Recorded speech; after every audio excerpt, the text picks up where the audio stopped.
সিরাজগঞ্জ শহরের মুজিব সড়ক সহ বিভিন্ন এলাকায় সোমবার দুপুরে গণসংযোগে নেমেছেন বিএনপির কেন্দ্রীয় নেতা ও সিরাজগঞ্জ ১ আসনের প্রার্থী মির্জা মোস্তফা জামান।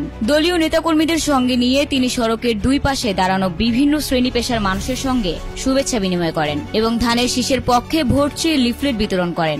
গণসংযোগে দেওয়া সংক্ষিপ্ত বক্তব্যে তিনি বলেন, তার বাবা প্রয়াত সংসদ সদস্য মির্জা মুরাদুজ্জামান ছিলেন গণমানুষের নেতা। তিনি জনগণের জন্য জীবন উৎসর্গ করেছেন।